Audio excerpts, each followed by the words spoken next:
With Anthony Davis officially out for an extended period, the short-handed Lakers stepped up and beat the Wizards, 119-117, to win their second home game in a row in their last homestand of the year. The Lakers improved to 13-16 thanks to a fourth-quarter rally led by LeBron James and Austin Reeves, who scored 8 of the team's last 10 points. Lonnie Walker had a bounce-back game with 21 points, and James led all players with 33.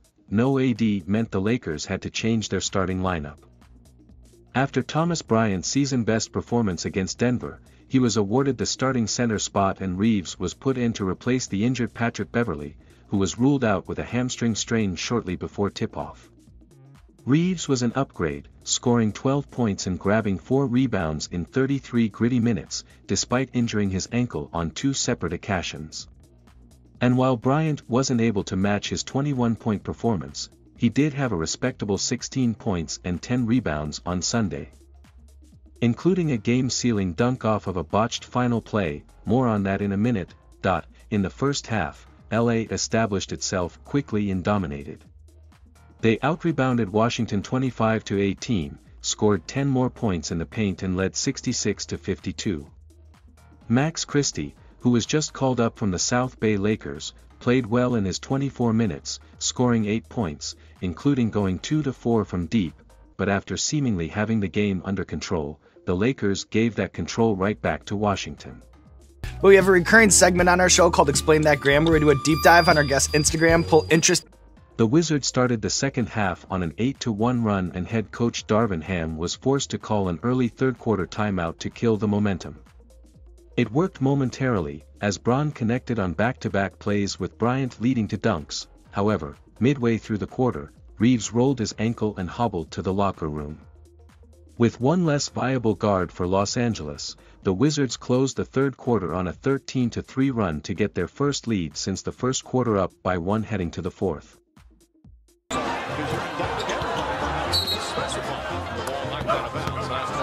But Reeves made his return in the fourth, and while he was clearly not 100%, he made an impact by drawing fouls and stretching the floor. He left again after a very brief shift, but had to come back in midway through the fourth because Lonnie Walker also hurt his ankle, and while he also later returned to the game, both players' statuses for tomorrow will probably be up in the air.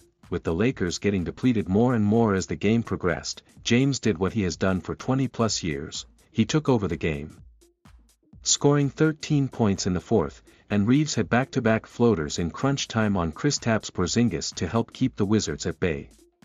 But even that wasn't quite enough, because after a few buckets from Bradley Beal, the game came down to one final play, and it was a doozy.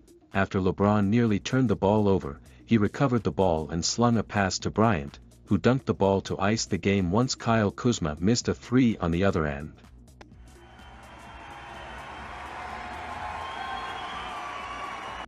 It was a couple of lucky breaks after nearly 48 hours of only bad luck for Los Angeles. But as LeBron said in his walk-off interview, sometimes it's better to be lucky than good. For a team looking for wins and good fortune any way they can get them right now, that last part is certainly true.